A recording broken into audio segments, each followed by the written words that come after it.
இந்த பொள்ளாச்சி இதுல கூட்டு பாலியல் வன்கொடுமை நிகழ்ந்தது, அது என்னாச்சு?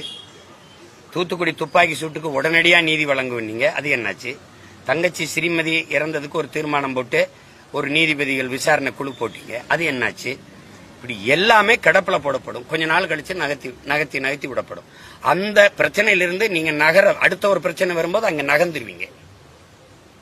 இப்ப எல்லாரும் என்ன இருந்தாலும் இந்த வெள்ளத்தை பத்தி தான் பேசுவோம். இது வடிஞ்ச பிறகு வேற ஒரு பிரச்சனை வரும், இதை மறந்துடுவோம். இப்ப இது கொஞ்ச நாள் விட்டு இதை மறந்துடுவோம். அப்படி இது கடத்தி விடுறதா தான் இருக்கு. இவ்வளவு பெரிய காவல் கட்டமைப்பால ஒரு கொலையாளியை கண்டுபிடிக்க முடியலையா என்ன? இப்ப நீங்க பல்லடத்துல ஒரு குடும்பத்துல உறங்கும் போது 3 பேரு அப்பா மகன் அம்மாவை கொண்டு விட்டான், அவனை கண்டுபிடிக்க முடியலையா என்ன?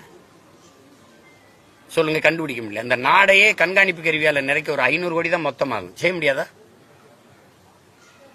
அதெல்லாம் கண்டுபிடிக்கிறதுனா கண்டுபிடிக்கலாம், அது தேவையில்லைன்னா இல்ல. வேங்கை வயல்ல மேலத்தை கரைச்சவன் யாருன்னு சொல்லிட்டு போ, இவ்வளவு கண்டுபிடிக்க முடியாத 2 ஆண்டுகளை தேடி கண்டுபிடிக்க முடியாத தங்கச்சி.